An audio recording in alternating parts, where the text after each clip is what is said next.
Hello YouTube, my name is Chris, and today I've got a monster job from circa 1820. It's got a verge escapement, it has a date complication, and it's a repeater, meaning it can chime the time. And of course, it doesn't work at all. Grab your favorite beverage, or three, because this is going to be a long one. But I promise you, it will all pay off though. Also, aside from this intro, rather than narrating over the video as I usually do, I talk live during the repairs as I'm making them. Now, enjoy the show.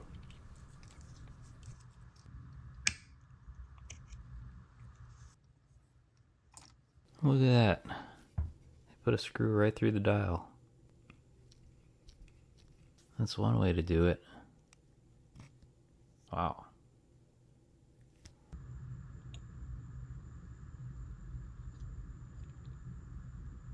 Oh, come on. Is that another chain? No kidding. That's just nuts.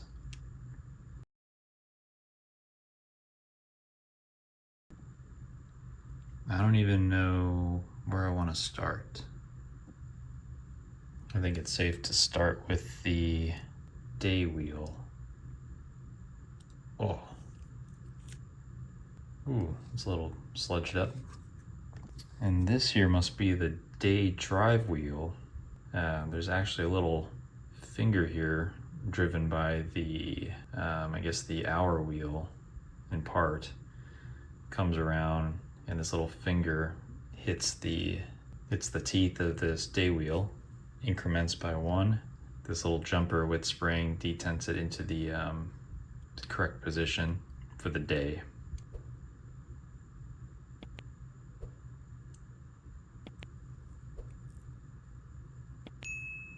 A little repair there at some point. Man, that is sticky. All right, minute wheel. That was easy. And I'll get into the operation of the repeater a little bit later, but you notice the cannon pinion probably attached to this, they call it the snail. And that actually is allowing a sensor to hit it to determine whether we're 1/4, 2/4, or 3/4 past the hour. Under here, it looks like we've got an hour snail for the chimes of the hours. This chain around this pulley, this is, I believe, the mechanism by which the pusher that triggers the repeater to sound actually winds up the separate mainspring that powers only the repeater, using this chain and pulley system here. I think that's all I want to disassemble for now. Absolutely beautiful. But there is some super glue or something. First thing I really want to do is undo these gongs. This will allow me a better line of sight within the movement.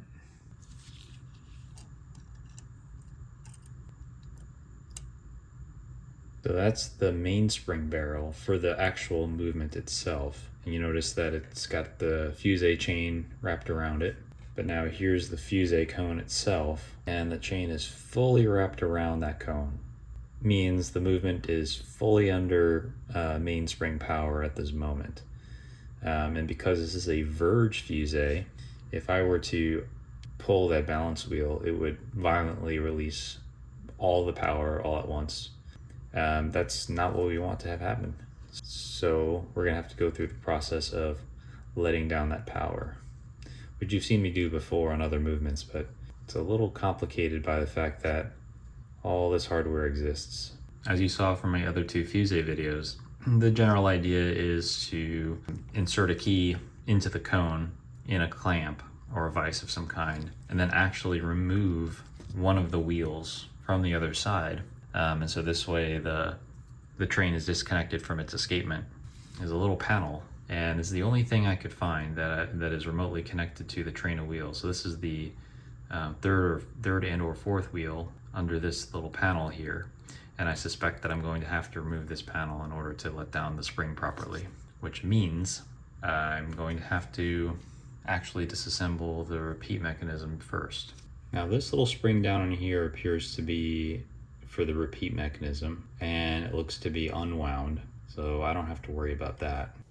I'm going to start over here with the day jumper and its associated spring.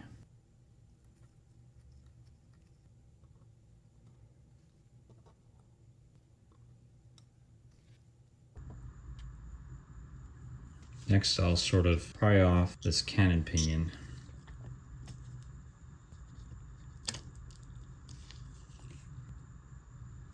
Next, there's this jumper for the hour repeater star, and then the jumper itself. Ooh, that's filthy. And I suspect this whole thing comes off. But it seems to be some sort of guard. Oh, there we go. Just turns right out of the way. So now, oh, up. So now, okay, what's going on here? So all it looks like is there's a spring here that is just holding it up a little bit.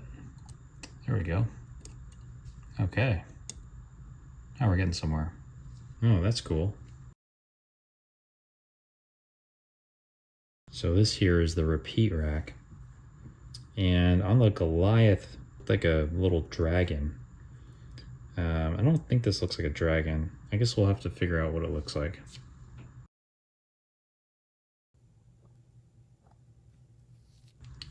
Check this out. Kind of release tension on this chain here, and I bet it unhooks somehow. Maybe I can get the pulley up first.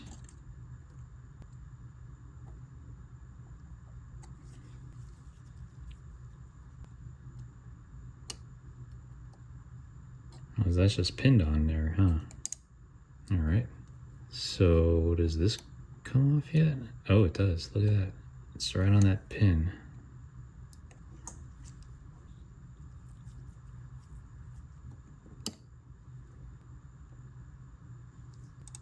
All right, now I can lift it away. Would you look at that chain? Just look past the old oils, but women and children meticulously filed these to shape, pinned them, filed the pins, riveted the pins, filed again by, I don't know, candlelight. And they look like a bicycle chain if a mouse rode a bicycle, but believe it or not, these chains were in use before the bicycle was even invented. So let that sink in for a moment. Well, technically at this point, we could let down the mainspring because we've had access to this for a little bit, but I like to finish what I started. So let's get the rest of this repeater hardware off the movement. Oh, a little cock right there. And that's the repeat drive pulley. Oh, looks like maple syrup. Now these springs in part control the hammers that strike the gongs. As the hammers strike the gongs, they need to return to their previous position so they can strike again. Needs to have a little bit of support.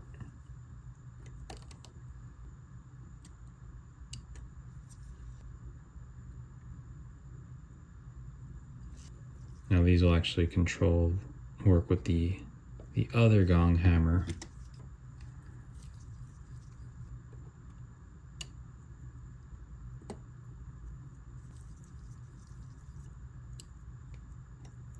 Now I'm sure many of you are wondering how am I going to know which screws go where and how to put this all back together. Yeah, me too. I took some time understanding the fundamentals of antique repeaters that I should be able to reason my way through it. The Goliath repeater was good practice. Well, that's that. In case you all are wondering, this is how I keep track of all the parts. I actually lay them out in the same order I disassembled them in, including the screws in the numbered slots on this solder mat that I use. It makes it so much easier to reassemble it, especially when order matters. All these parts are now photographed in their respective spots so that after the cleaning they can be returned there. It makes it a lot easier to reassemble. Okay, now we've got clear access to this little bridge plate here. What you've seen me do in the past is we're going to find a suitable key, fit over the winding arbor of the fusee. This is basically how you would wind the watch. If you're wondering, well, hey, this looks like a click over here, why don't you just hold back the click just like a normal pocket watch? But this is actually called a setup ratchet. And all it really does is take in the first wind or so of the mainspring when the watch is fully unwound. And that really just kind of cuts off the most inaccurate part of the power curve of the mainspring. That is not your traditional click.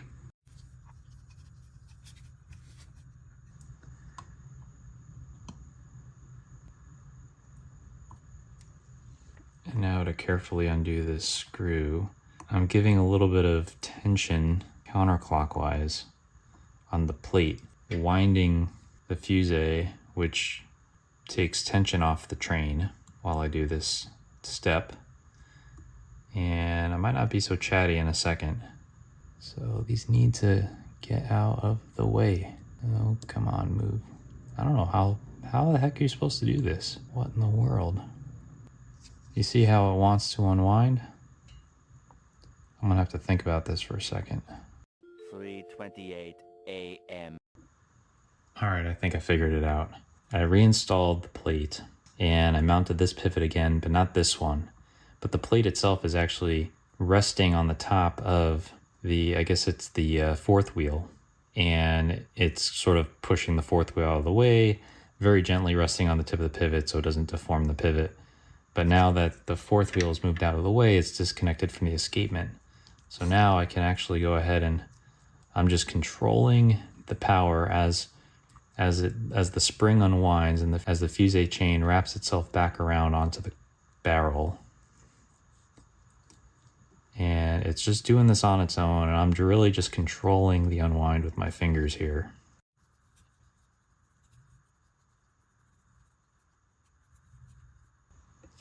And that appears to be it. And you can see as I was unwinding it, this pinion of the third wheel was still mated with the second wheel. And this fourth wheel pinion was leaned off to the side and no longer touching this third wheel. So the train can freely release the power of the mainspring without it being held up by the escapement. So the final step in releasing the power is to eliminate whatever setup power or preload power exists on the mainspring using the setup ratchet.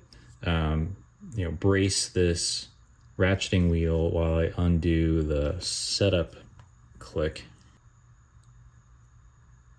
I'm going to shift it off to the side here. And now I'm going to gently release the remaining power in that spring. Yeah, and it was about 3/4 of a turn to a turn. That's typical.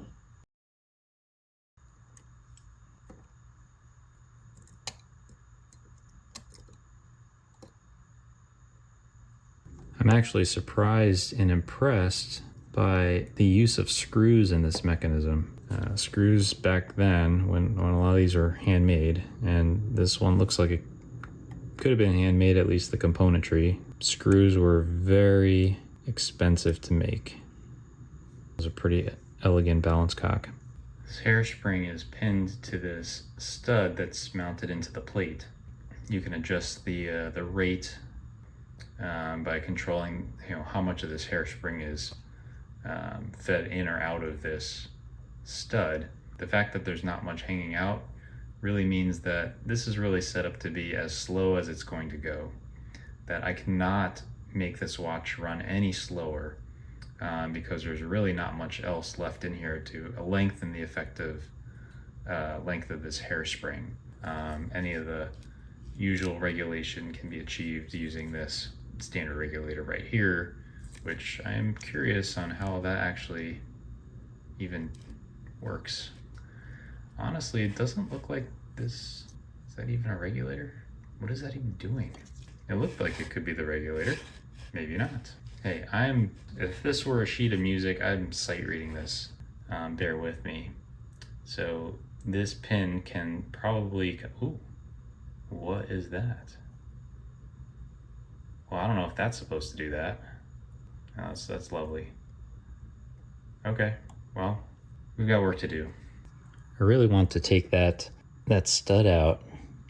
Normally with these, I pop the pin off the stud and just pull the hairspring out, but I don't know that I think this might have been designed, yeah, it's designed to actually take the stud out. Maybe I'll tighten up that stud a little bit as part of the repairs, because I don't want that stud twisting around and deforming the hairspring. Honestly, the flags don't look half bad. These look serviceable. I mean, they don't have the typical extreme wear that you would see on a watch of this age. And the pivots don't look too bad either. A lot of that is just old oil stuck to them. There's always the option to burnish them. If you're wondering what this little pin is, this actually controls the maximum amplitude of this balance wheel, which is basically controlling how much the balance is allowed to swing. It's ensuring that the verge flags on the staff maintain good control over the escape wheel, and if they were to get away from that crown wheel, the train would actually run down as fast as the mainspring would be able to unleash its power. So we don't want that to happen. So this control of amplitude is really important here.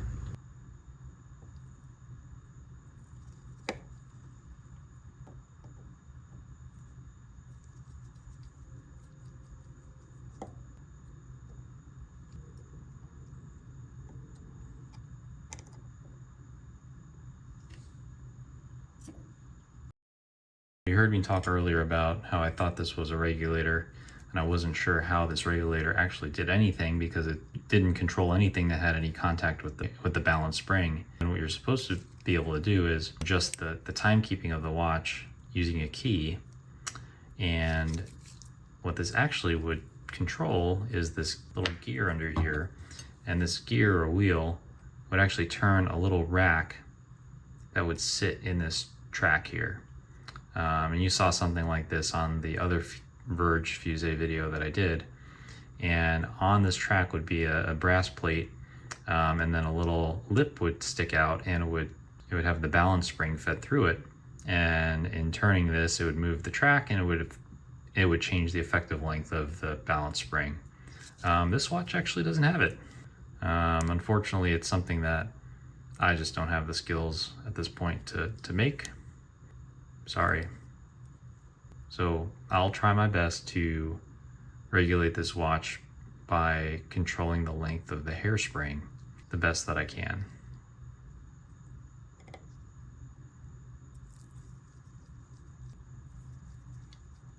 This here is the barrel bridge for the repeat mechanism.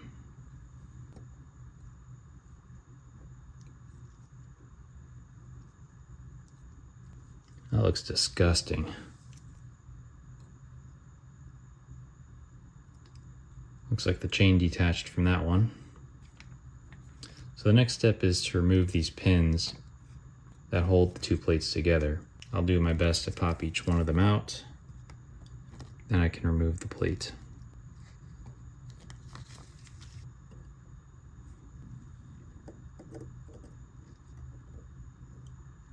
I'll make new ones for the reinstallation. I am unsure whether this super glued part is going to matter at all. I guess not.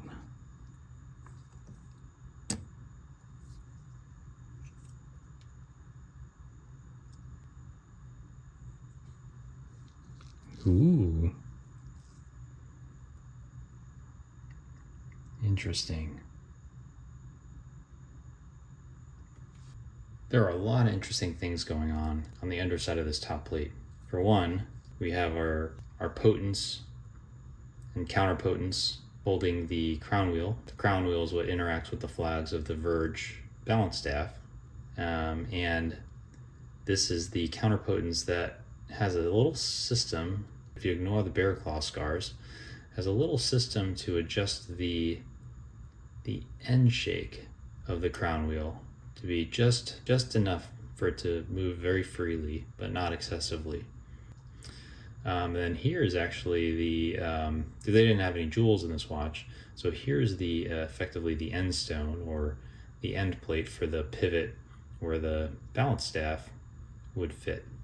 So this is the ratcheting barrel for the repeat mechanism. These couple of wheels here make up part of the governor train for the repeater. They just happen to be stuck to this plate due to the oils. One thing I didn't show you because it fell out as I was setting up this shot is this little pinion right here at the very end of the governor chain.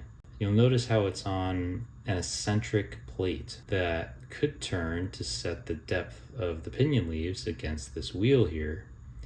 And now if you notice, that also happens to correspond to the part that is superglued.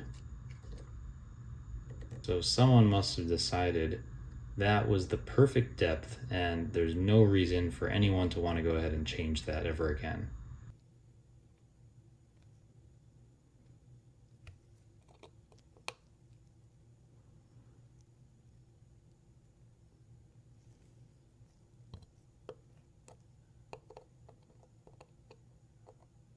Well, that's unfortunate.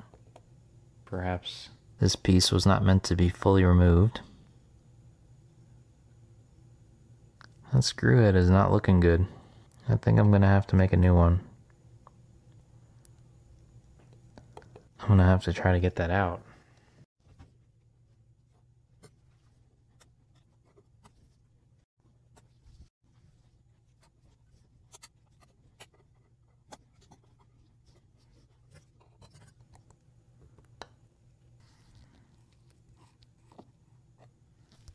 Here we go.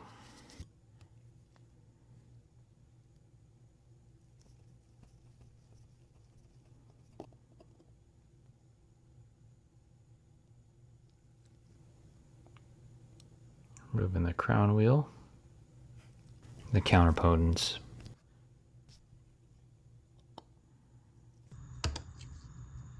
Oh, well, there you go. This is just the mainspring for the repeat mechanism. Super tiny.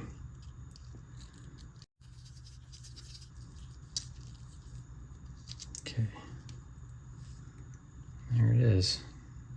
And so the fusee chain is hooked to the cone on the other end here.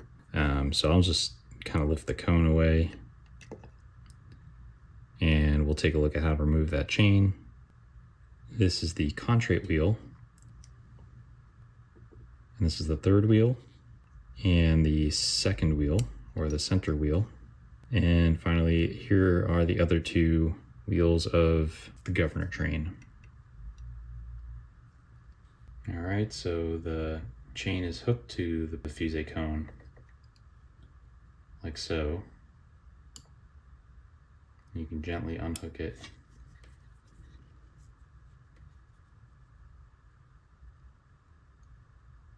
And it's the contrate wheel is the one that has the teeth that look like they're pointing up. And this is what interacts with the pinion of the crown wheel, or the escape wheel. Sort of looks like a crown. And then this is what interacts with the flags to control the escapement of the watch.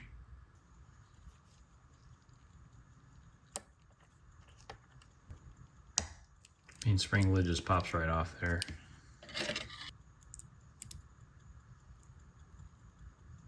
Ugh. Ugh. Just a bit greasy.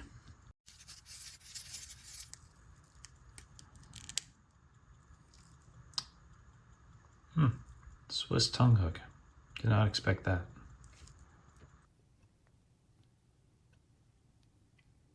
This would be one of the hammers.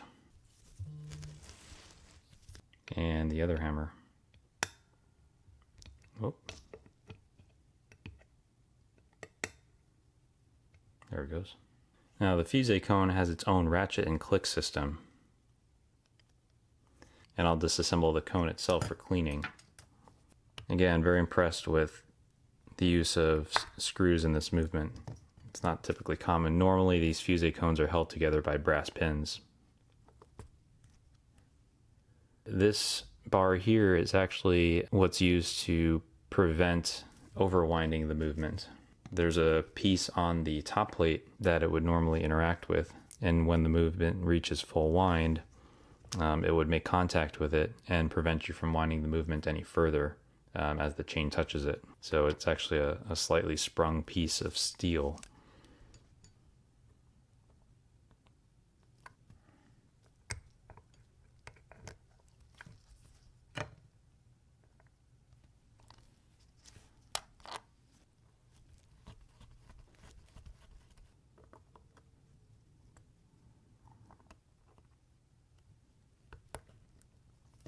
And this is the click spring. And this would be the click, which is likely pressed in and then riveted in from the other side. So this actually won't be removed. And as you can see, that's where the click is riveted into place, into the brass.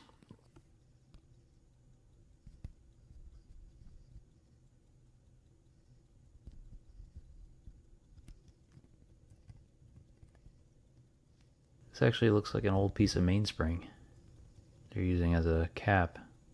Interesting.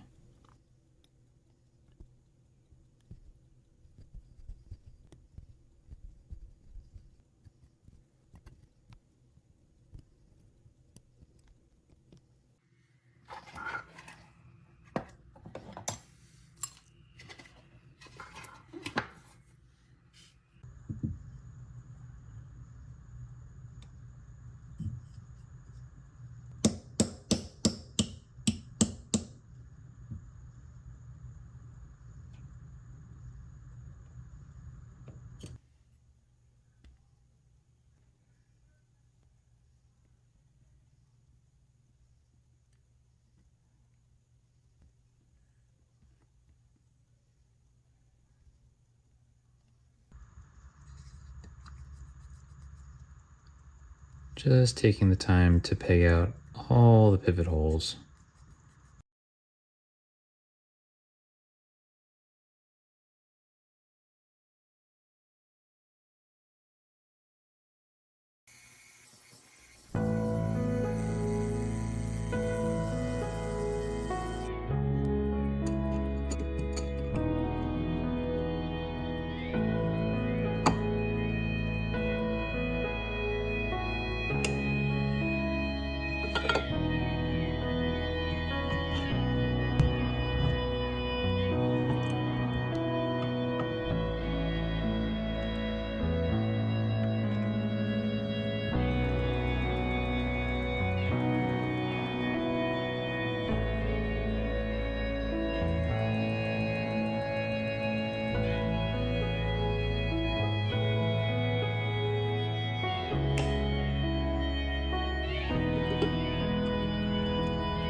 So what I've done here is just temporarily reinstalled the main train of wheels. You know, now that everything's clean, without oils sort of gumming things up, I'm testing freedom of movement and end shake and excessive side shake. But I suspect this verge wasn't manufactured much earlier than, say, 1820. I don't see too much wear to the bearing holes. We want a little bit of side shake, just not excessive. And the last verge I did, I had to rebush the barrel. The only one that concerns me is the upper contrate wheel bearing. You could see under magnification that it's actually oblong shaped. So that could be a problem. I'm gonna have to go ahead and install a new bushing, of course, make the bushing and then install the bushing. And so you'll get to see that process. And any other ones that are like this as well. For the fusee cone is not oblong, but it's a little bit worn. Probably a little bit too much slop in it that I feel comfortable with. This one I think I'll just tighten up using the dome face punches on the staking set. On the opposite side, the other side of the fusee arbor is in similar shape, not as bad, but that'll get closed up a little bit as well. This one on the bottom looks pretty ovaled as well. I guess I'll have to repush that one too. These pivots don't look too bad. On the contrate wheel, there's a little particle there, but the contrate wheel pivots, you can see there's a little bit of mushrooming there at the bottom. See how the center of the pivot is sort of worn more narrow than the tip. We're going to try to address this on the burnisher and see if we can get it back into more of a cylindrical shape. Won't be perfect, but it'll be a lot better than it is now. And the center wheel, gosh, the thing looked brand new. Ooh. The flags look good, but I am not liking that pivot. Top pivot's okay. Well, I'll still try to work it out on the burnisher.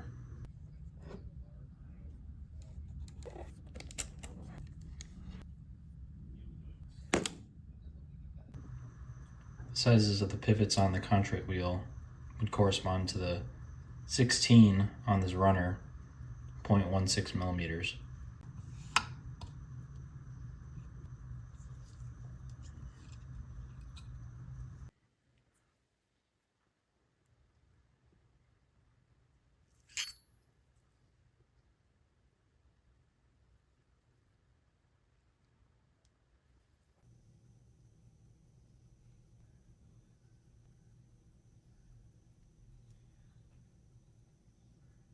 Anyways, add a light film of oil onto the burnisher.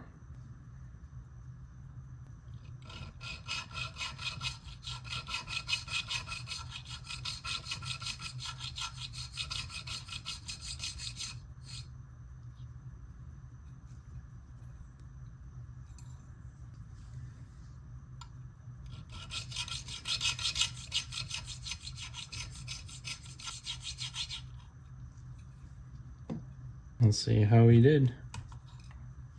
That looks much better.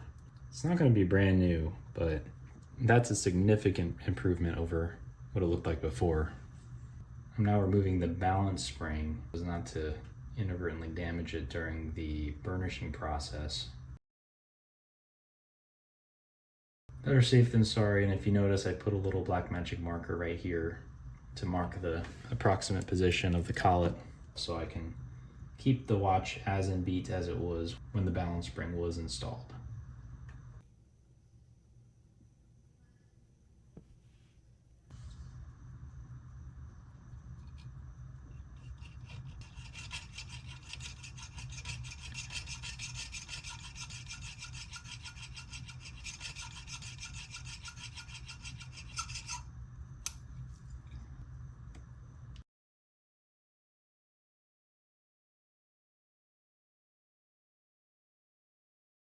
Now for these screws on the balance cock, it looks like they wanted to be blued, but this one might be a replacement of some kind. But because these screws are visible when the user wants to view the movement, I'm going to polish them up a little bit and restore the blue heat treating that I think should have been on those screws.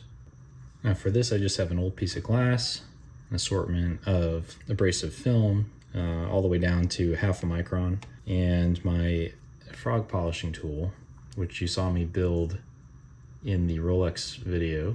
And basically, simply just drop the screw into the slot that makes the most sense. Just gently tighten it up. And then it's a matter of ensuring the tool is level.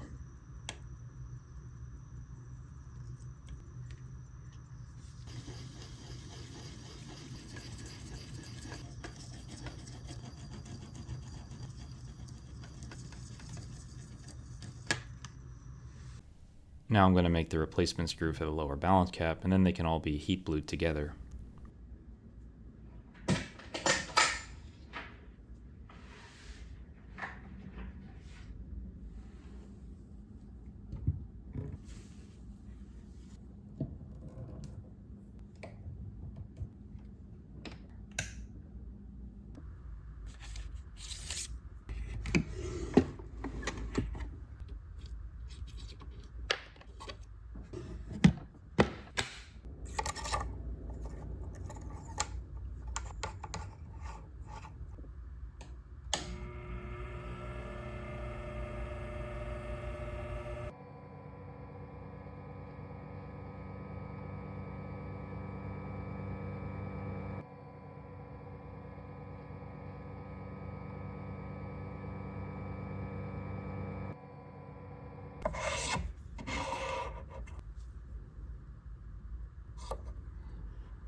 In order to test good freedom of movement for the balance, I'm now going to reinstall the end stone, or I guess the end plate, it is more specifically.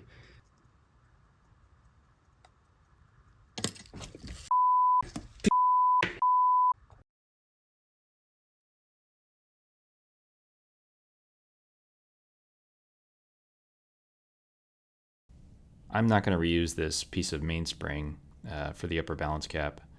I think I can make a better one that'll more nicely fit within the balance bridge.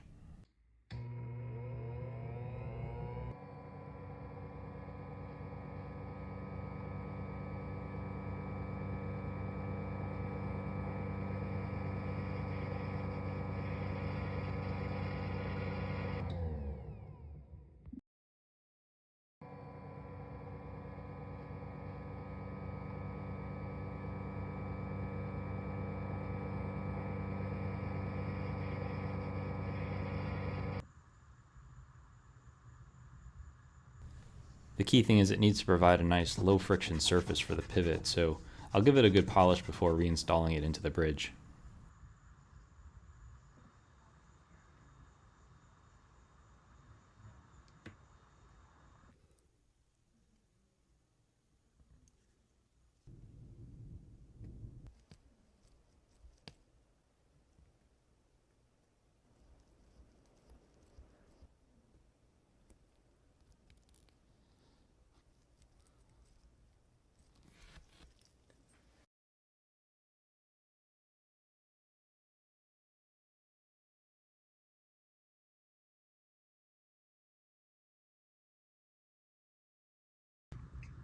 Now to prepare to test fit the balance, just the lower potence and the balance bridge.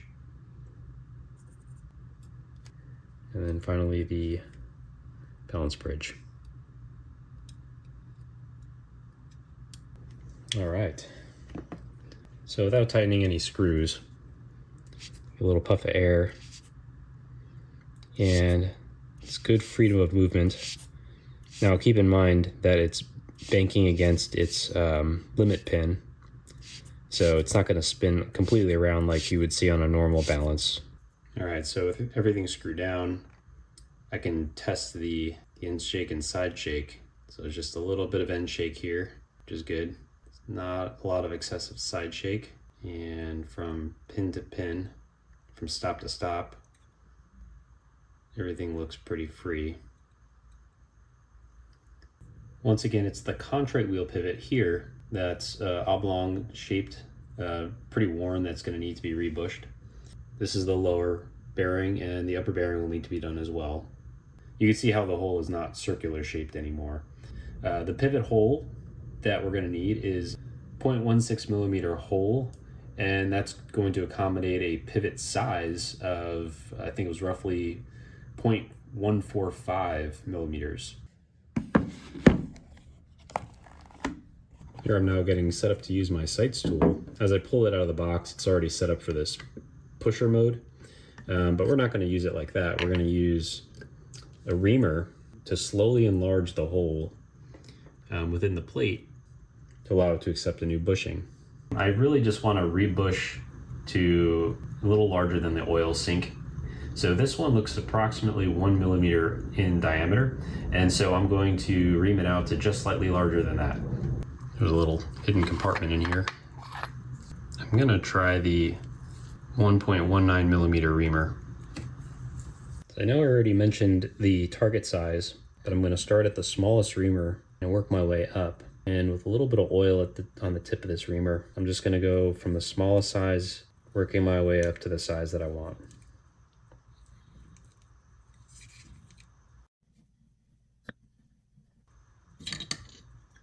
These aren't drills after all. And I'll continue.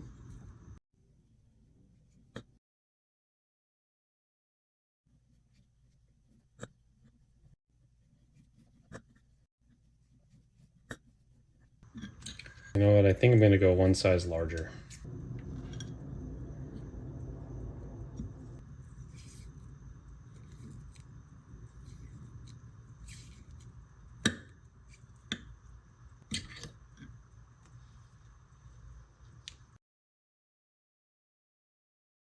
The thickness of the bushing is of course important as well. Too thin and I introduced too much end shake. But I'll err on the side of too large, so I can always turn it down a little bit further if I needed to.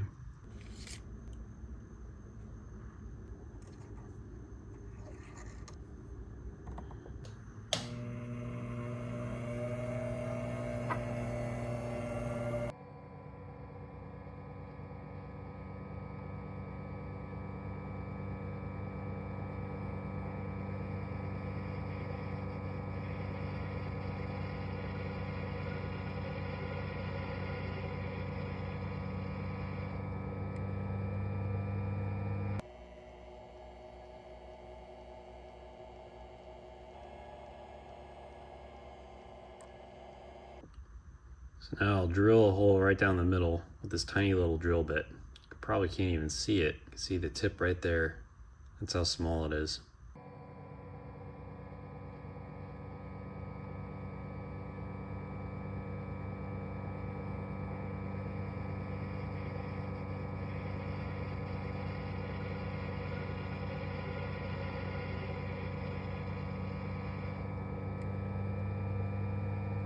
Now I'm going to go ahead and choose a pusher that's just slightly larger than the bushing.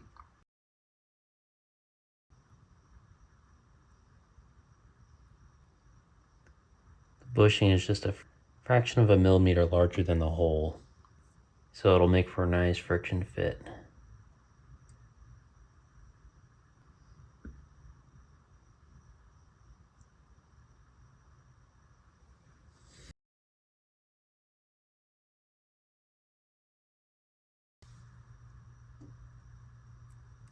Now the same process is repeated for the bushing for the upper pivot.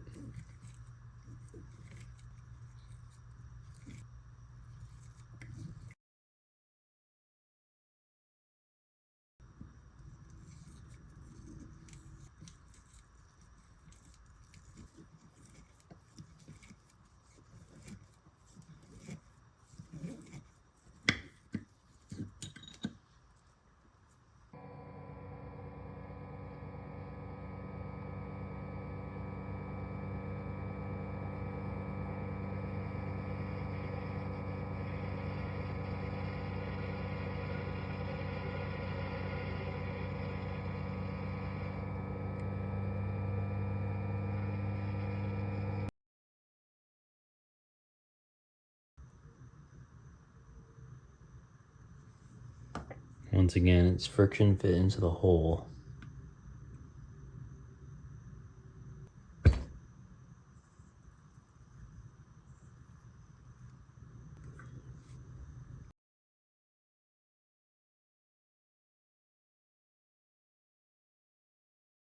And now to test fit the wheel, ensure that there's not too much excessive side shake or end shake, and that there's actually sufficient side shake and end shake so that the wheel spins freely between the two plates. And with all the activity here, I'm gonna end up having to wash these two plates again. There's been a lot of touching and reaming and little bits of brass flying all over the place, so these are gonna have to get cleaned again. We've got tiniest amount of end shake here. So I fixed the ovaling problem with the new bushings. And if I do a quick blow test,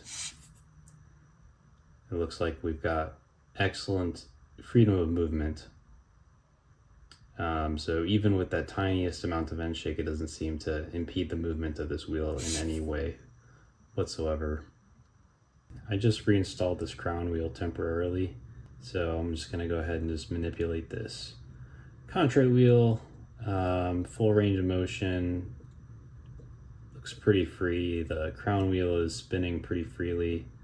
So the other thing I need to address is this little bit of excessive end shake on the fusee cone arbors, both on the top plate and the bottom plate.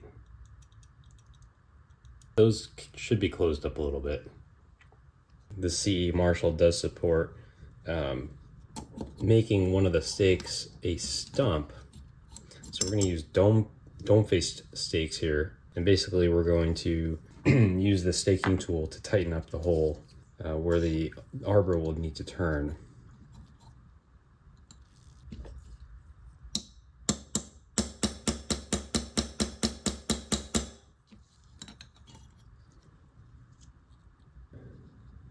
And repeating the same for the upper end.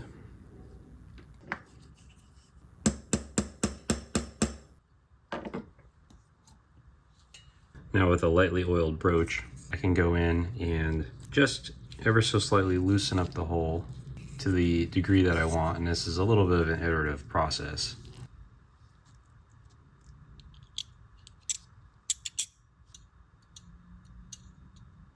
So now there's just an ever so slight amount of side shake, and you want a little bit of side shake, otherwise it's gonna bind up and have a little bit too much friction.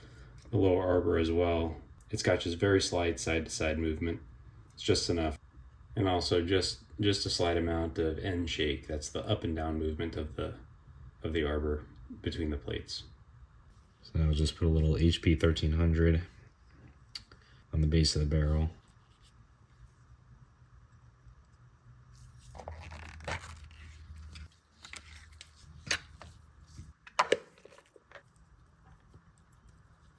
So I'm going to reuse this blued steel mainspring. There isn't really a white alloy version of this, so it's just going to have to do. And I'll be super gentle with it. Hopefully I won't break it. Also, by reusing the same spring, the fusee cone, which is actually fine-tuned to this spring, will still be, somewhat accurate to what it's actually running. Be really careful with this tail at the end here.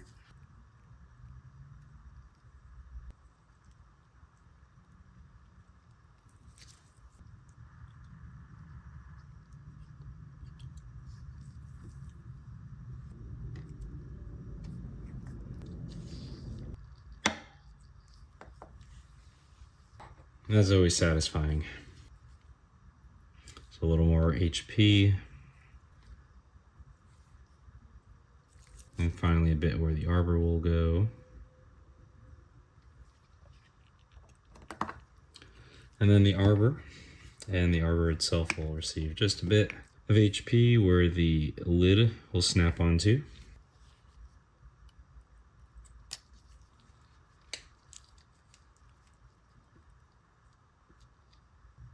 Now we can go about reassembling the fusee cone. For this I'll use a little bit of 9504 grease. There are a couple of just metal on metal sliding surfaces.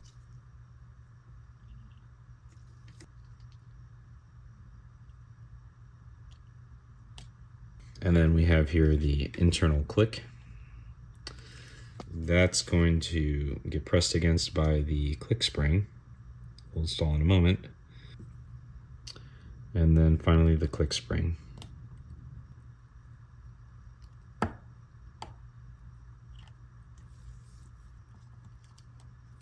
And with the click spring in place against the click, you can now install the internal ratchet wheel.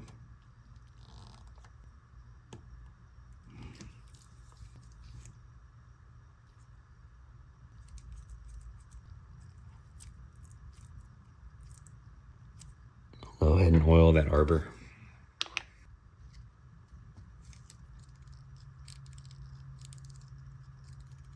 And then on the opposite side, I've got a small lever, which is the stop work.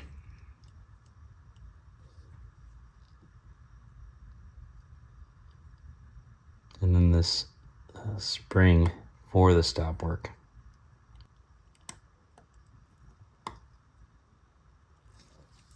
And finally this cap.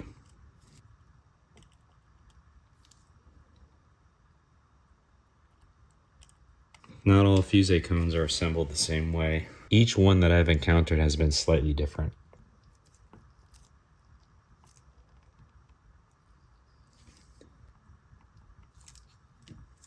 Once again, I'm going into reverso mode, turning one of my stakes into a stump. So this squared arbor has to sit through this gear. That'll be the first thing I do.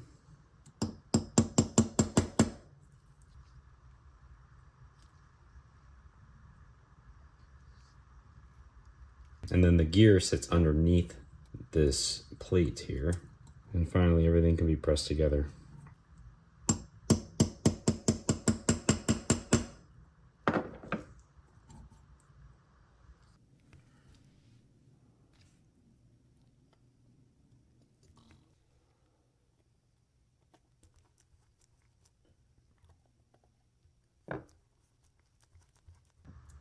So if this was a functional regulator, you would use the key here to turn that gear using that arbor, and it would actually spin some rack under here, which would have something protruding, touching the hairspring, effectively changing its length. So now there's the ratchet and click for the repeater barrel that I'm now reassembling. And I'm just putting a little bit of blue grease, the 9504 grease, along the inner race. An arbor will go in there like so.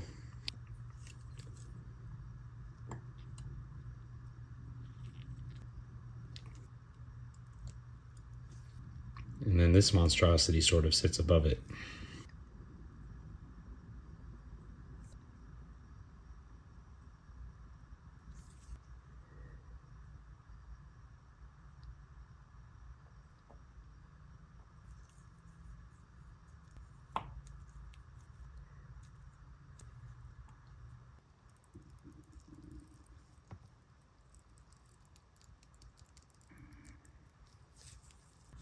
To lubricate the chain, I'm just cycling it through a little bit of oil on this piece of watch paper here. I'm going to transfer to a couple of dry pieces of watch paper and kind of soak up the excess.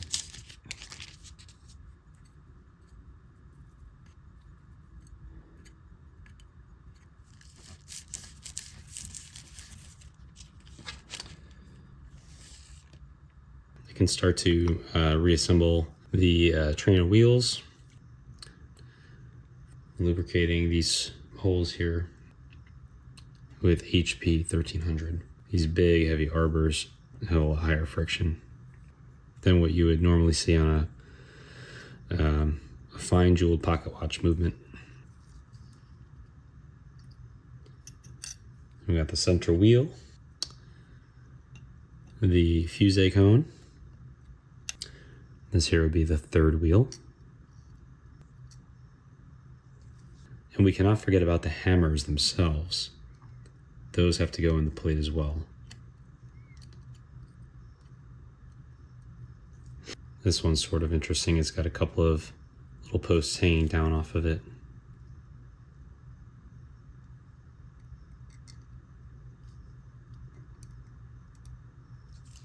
And it's got a little cutout there to make room for the contract wheel. Now I'll be lowering that in next, but first there's a little piece that fits on here.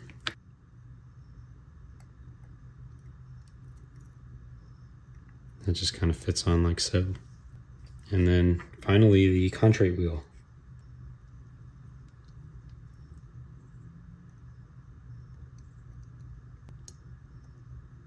We've got the governor train to fit as well. And of course the barrel. Now the purpose of the governor train is to slow down or speed up the speed at which the gongs would chime. The repeater train is driven by its own main spring, so when it's wound up, there needs to be something that controls that power, because otherwise the hammers will swing against the gongs at literally as fast as that spring can release its power.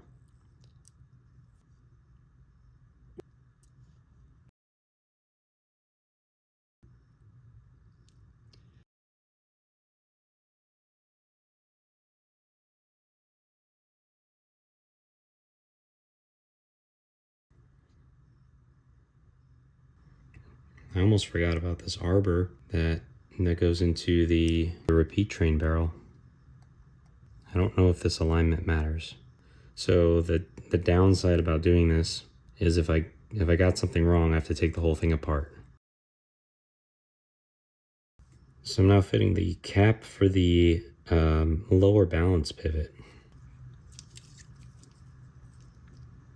This is the new screw I made to replace the one where the head sheared off. Thing looks like a little boot.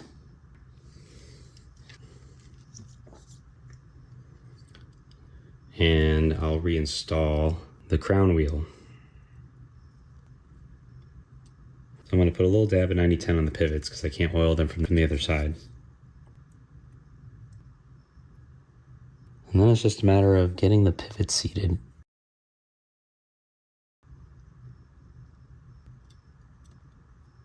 All right.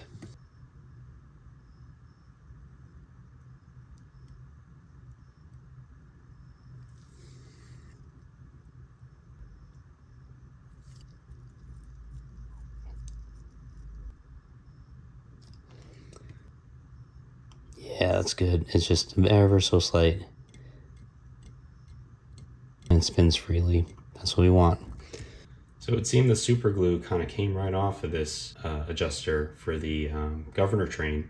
I don't understand why it was even on there in the first place. It really controls this eccentric, and I think they were trying to lock it in place so it wouldn't move, but it's not like it wobbles around. It's not going to wiggle loose. 1, 2, 3, 4, 5, 6, 7, 8, 9, 10, 11, 12, 13. So remember that number. I'm going to have to seat 13 pivots after I put this plate on. I hope I don't forget one. And no, you're not going to see me do it on camera. This is going to be something that I have to hold up to my face.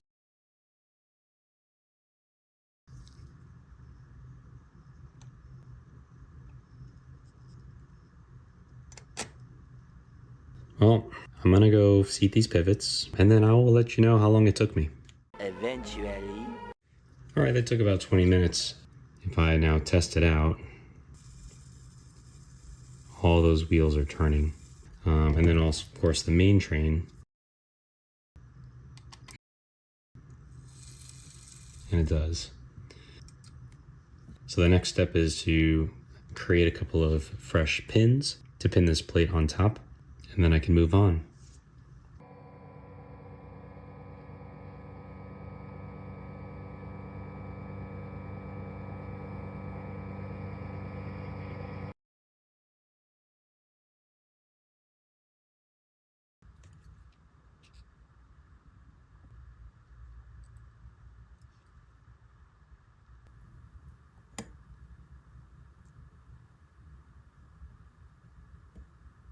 Depending on how far they go into the hole, I'm going to take them out, trim them to size, and then actually push them in.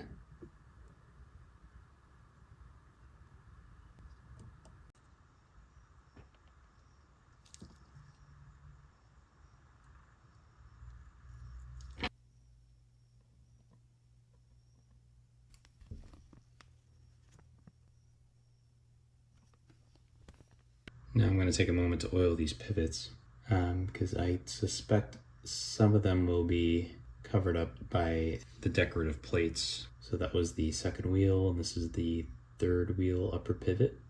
This is the contract wheel. This is the new bushing. So when it comes to oiling pivots, a little goes a long way. This one here I think is actually for one of the hammers. And then these next several pivots are the upper pivots of the governor train.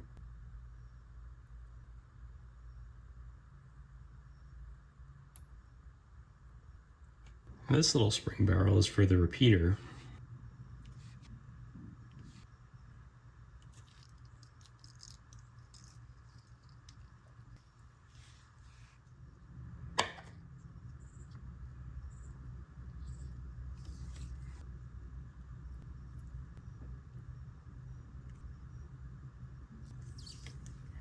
Now this is supposed to just fit right over this arbor, and the hook is supposed to catch the barb on the arbor, the hook of the spring, that is.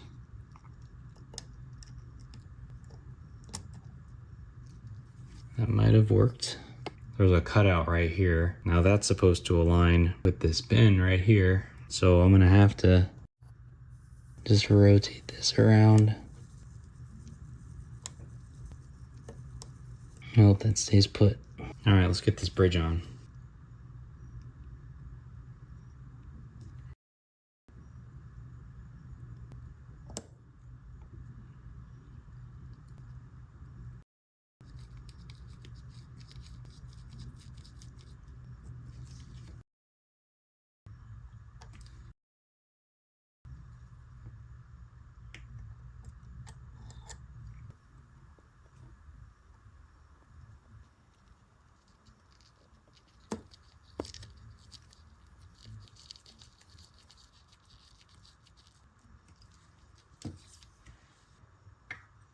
I went ahead and pressed the hairspring back on, same position it was before. I'm actually putting a little bit of 90-10 just right on the pivots. All right, so gently lay this down in there. And the stud, the hairspring, has a little pin on the bottom, and that's gonna go right in there. Now it's pretty darn loose. I don't know if I like that. I'm gonna pull this out, and then we're gonna bash it with the hammer, make it bigger. I'm simply gonna opt to enlarge this pin just a hair. That's probably all it needs.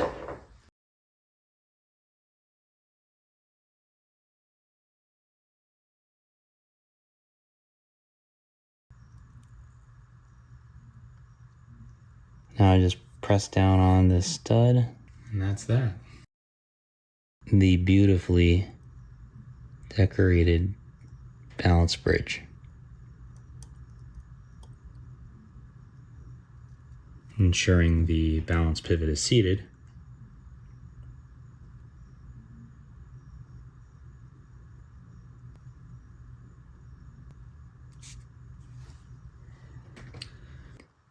So this is actually the setup ratchet. For one, it eliminates any kind of slack in the chain. But the other practical purpose it serves is it eliminates the weakest section of the spring. So you'd give it like maybe 3/4 of a turn, and it basically eliminates that last little bit of the spring that's going to give you the worst timekeeping.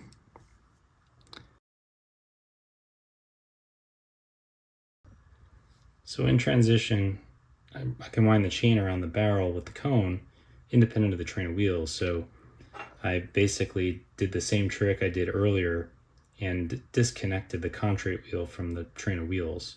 The contract wheel is leaned over to the side, and so that'll make it much easier to wind everything on. All right, now begins the fun process of getting this chain back around the barrel. So at first I got to get it behind a post, trying to reach it with these small tweezers. Okay, it's hooked onto the barrel. Now I just need to wind it on. I'm using my tweezers to turn the barrel.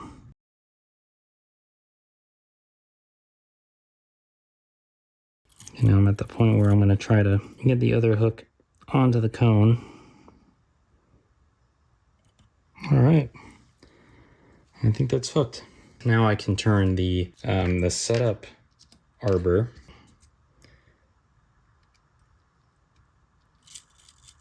So right now I'm just taking up the slack in the chain. Okay, now the slack is completely gone, and now I'm actually feeling tension on the spring. So I'm going to go ahead and I'm going to give it a good wind, and then push the setup click. Now I'm going to probably do that just one more time because I don't think that was quite as much as I wanted to go. So I'm going to continue, get another good grip on it.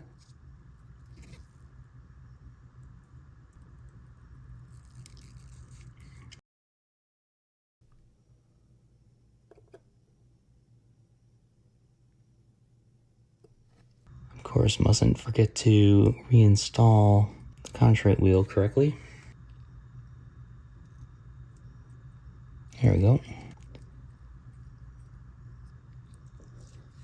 I'm just going to go ahead and oil these pivots.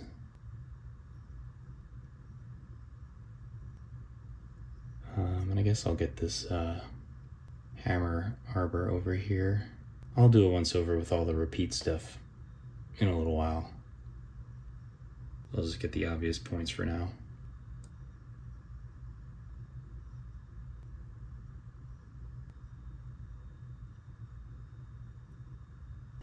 Will it actually run? Who the heck knows, but we'll give it a shot. Oh, look at that. Absolutely a thing of beauty. How many decades do you think it's been since this ticked? So what I'll do is I'll leave it like this. I just have a couple of clicks in it. I want to see if it runs the full length of the tiny bit of chain that I gave it before winding any further. We don't want to get too excited and wind the entire chain onto the cone only to find some error. And now we got to let down the entire chain, so that would be a bummer.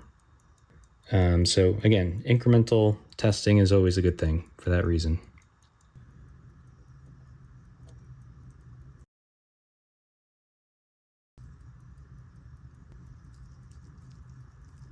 So what this actually does is it limits the depth of the hammer as it strikes the gongs. So you want the hammer to hit the gongs at just the smallest touch of a strike. If it leans on the gongs too much, it'll mute the gongs and you won't really hear anything except for some muffled rattling. So for now, I'm just going to assume that this limiter screw is set to the correct adjustment point, but I always have the option to adjust it later on if needed. So that was the limiter. Now this is the spring.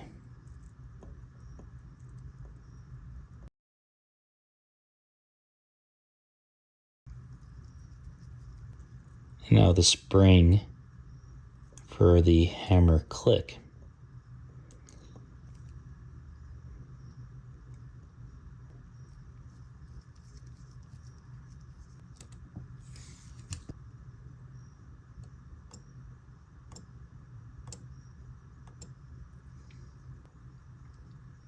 All right, now to work on the other hammer a little bit. This hammer has a click as well. And I'm just trying to make sure I have it in the right orientation.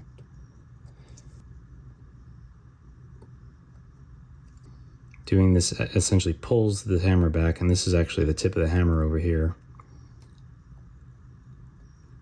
Kind of goes around it, but I'm gonna put a little bit of grease in the armpit of that spring there, and where it would drag along the click.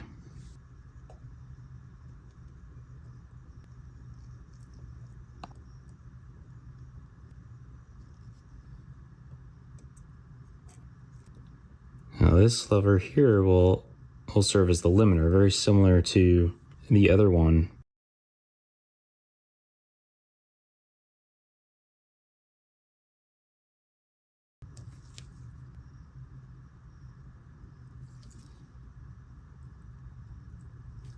And then this is the gong spring itself.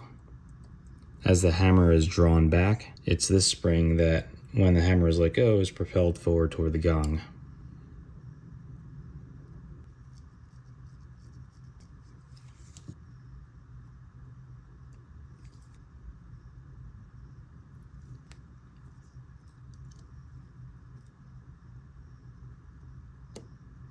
And this is the pulley that controls the drive rack for the repeater.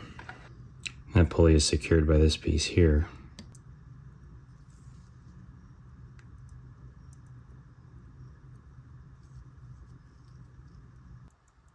So this is the repeater driver. This is the mechanism that is activated when the plunger is pressed. Pulls on this chain around this pulley, which in turn turns that main spring barrel. So I have to get this around this pulley here. And I did go ahead and lubricate this chain the same way I did the main fusee chain. And then this piece sort of rests on the same post and then secures it in place with the screw.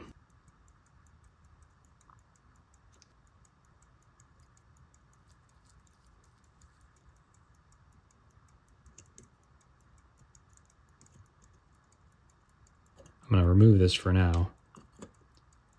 And I think I'm going to have to figure out how to put some preload tension into that. I'm going to rotate this pulley clockwise to take up the excess.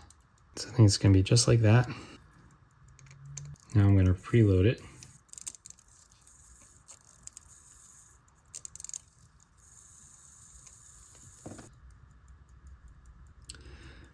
All right, so the chain is taut.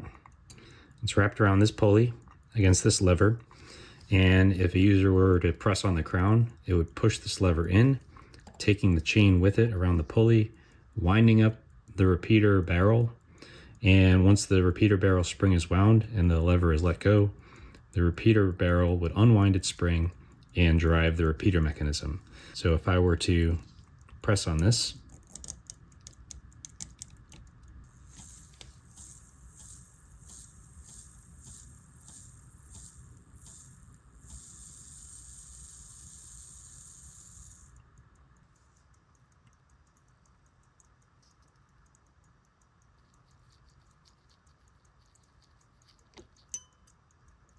this is the spring for the quarter repeater rack. So the quarter repeater rack is this sort of dragon looking thing.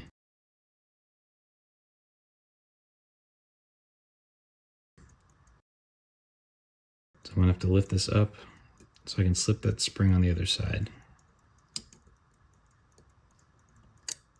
Oh, wow. Okay. This little finger here is the sensor. In the absence of the snail, it's just going to kind of fly over like that. So I think that's normal. I think.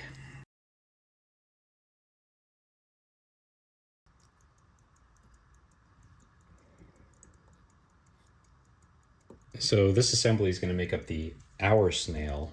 And what the hour snail is used for is to help the repeater sense how many hours have elapsed since 12.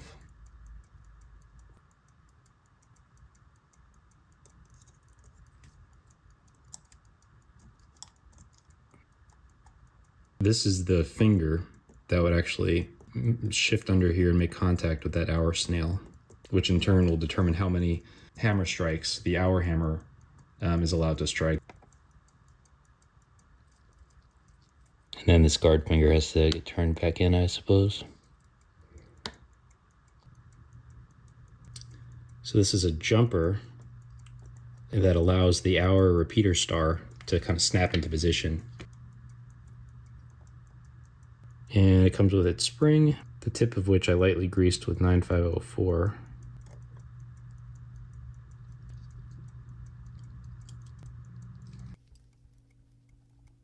Next up would be this cannon pinion that has a quarter snail attached to it. So it's very similar to the way the hour snail works.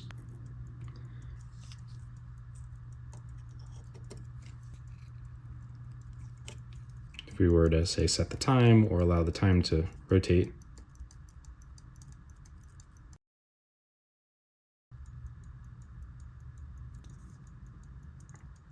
And this is the jumper for the calendar wheel. And this would be the maintaining spring for the calendar wheel.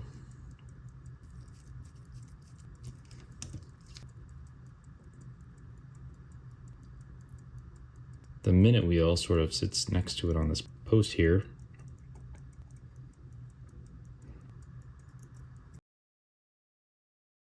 The hour wheel, which is what this is. So this is actually the date driver wheel. You see the little tick that's sticking up from it. So when this turns once per day, it will tick over the day wheel itself. And it is driven by the hour wheel, the day wheel itself.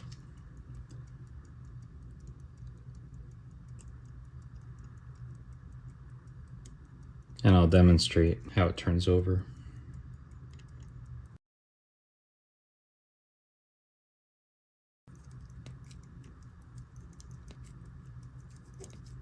There it goes.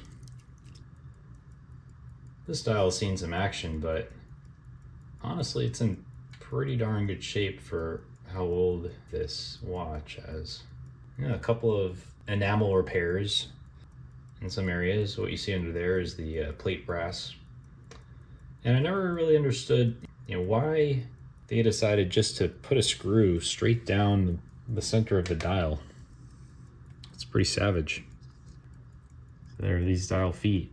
There's clearance enough to put a couple of set screws on along the rim of the movement, but maybe that wasn't a thing back then. And it's like, hey, we gotta keep the dial on the movement somehow. How do you propose we do that? Why don't you just screw it on? Yeah, drill a hole through the, oh, I can't do that.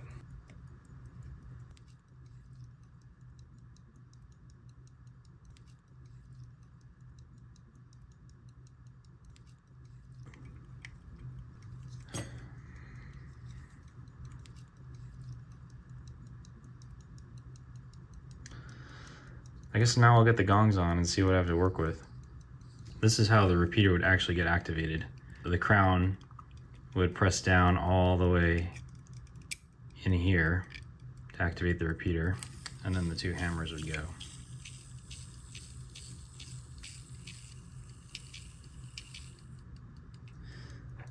This is the hour gong. It looks deformed though. I hate reshaping gongs. This is the absolute worst. Let's see.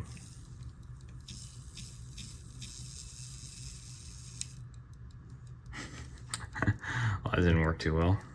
Let's see.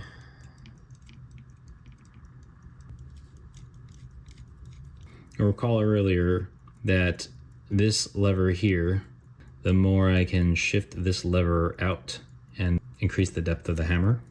So I'm just gonna give it, say, about this much. That's probably good. Give it a little push in, tighten it back up, and this will be a little bit of a trial and error.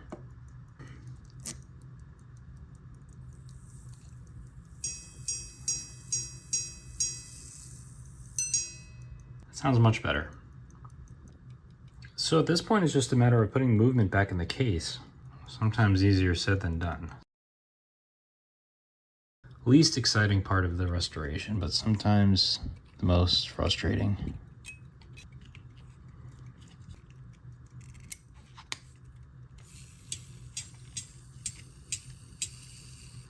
Oh, that sounds horrible. Well, it could just be that the gongs are now touching the side of the case. Well, I guess there is one advantage of having the dial just screwed on directly from the front. I can actually make additional adjustments to the repeater without removing the watch from the case.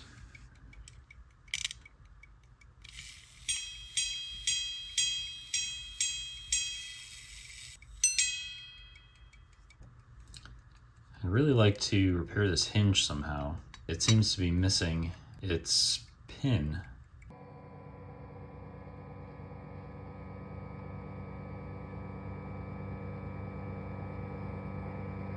A little test fit here. Yeah. I'm filing a nice slant into the end so you don't kind of catch your edge of your clothes on the piece that's kind of partway protruding.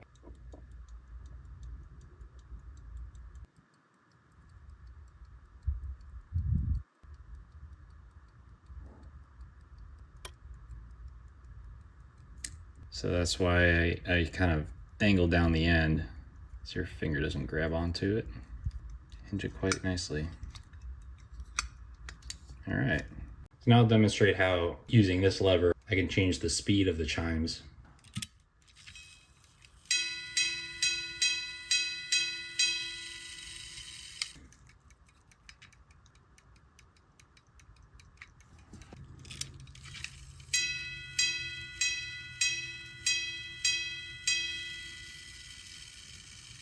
So I think that's pretty well dialed in at this point.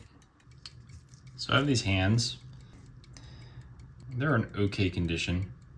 I could polish them and re-blue them, but the case has a beautiful kind of warm patinaed glow to it. The dial is what it is, and if you've got brand new looking polished hands, I'm gonna look a little bit out of place, so I'm not gonna do it.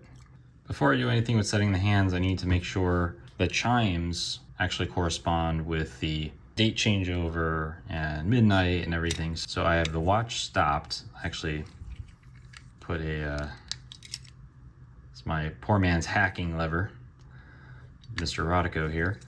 So let's go see what time it is.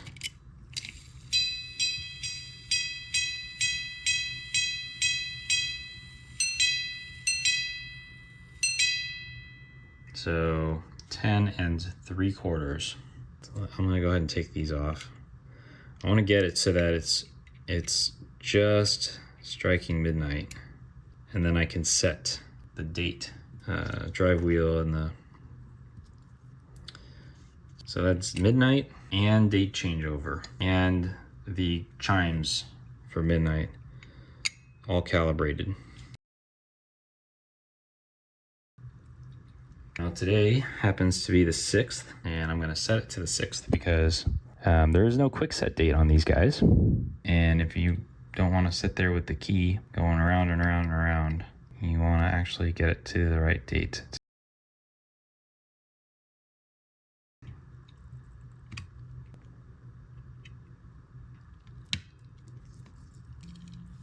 So let's see if I can get this. You can unhack the watch, remove my Rodico.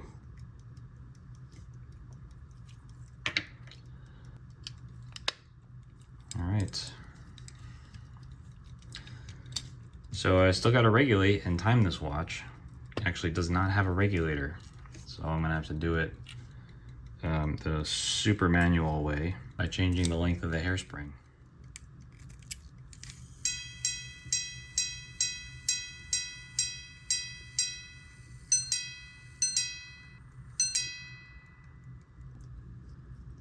So I let the watch run the full length of the chain, and as it turns out, the watch is actually running fast. I'm actually a little bit disappointed in that because I was hoping to simply shorten the balance spring, and shortening the balance spring would actually speed up the watch if the watch was in fact running on the slow side, which I had expected it to be. So in this configuration, the watch is actually running the slowest that it could possibly run. There is no excess balance spring that I could feed through the stud to lengthen it any further in any attempt to slow it down.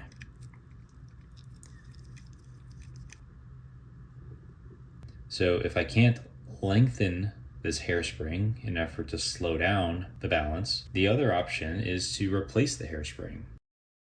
So just kind of willy-nilly replacing it with another hairspring, I'm going to be in for hours and hours of fine-tuning that length. The one on the left is a possible replacement. Balance collet is different. Now you might say, hey Chris, I thought you said you wanted the hairspring longer. This one looks like it's actually shorter. However, the thickness is 0.03 millimeters thick, and this one is 0.04 millimeters thick, and actually that makes a lot of difference. I'm gonna see if that actually improves the timekeeping at all. balance collet is different, so I'm gonna have to go through the delicate effort of uncolleting the collet from the original spring and put it on this one. That's gonna be fun. Just like on any watch, proper beat matters a great deal. And on verges in particular, a watch out of beat just simply won't run. I'm trying to see just the rough alignment of where I want the end of the hairspring studded. And then I'll either lengthen or shorten it from there. Yeah, just kind of press it on like that, and then I'll go ahead and take a screwdriver, insert it into the split part of the collet, and then just rotate it around after the fact. Lowering the balance into place. So now you have to insert this stud pin to secure the hairspring in place. So I'll go ahead and just kind of give it a try.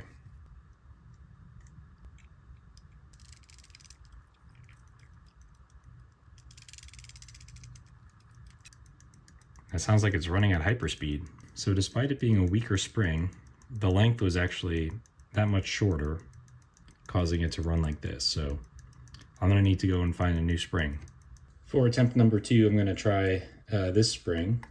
It's clearly longer this time. So I'll give this one a try and hopefully it'll run a lot slower. So then I actually have room to go ahead and iteratively shorten the spring. This is a little better.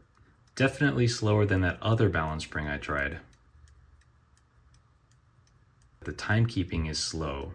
This way I can iteratively shorten the spring to achieve the time that I want. After a lot of trial and error, I finally arrived at a balance spring length that provided the best overall accuracy across several positions. It lost only 45 seconds over 12 hours, and that was sitting face up on the desk. So that's an accuracy I can live with for a verge escapement. I probably won't get much better than that. So hey, I really appreciate everyone sticking with me on this. It was quite a job, and I'm really glad that it turned out the way it did. The first trifecta watch, as I call it, verge fusee calendar repeater watch that I've ever worked on, especially one of this age. So I'm very excited to have this complete, ready to go back to its owner. I certainly learned something from doing this today. Well, I should say over the course of the last 2 months. And I hope you learned something as well. Let me know if I did anything you would have done differently, if you're an expert out there watching. Otherwise, thanks for fixing watches with me today.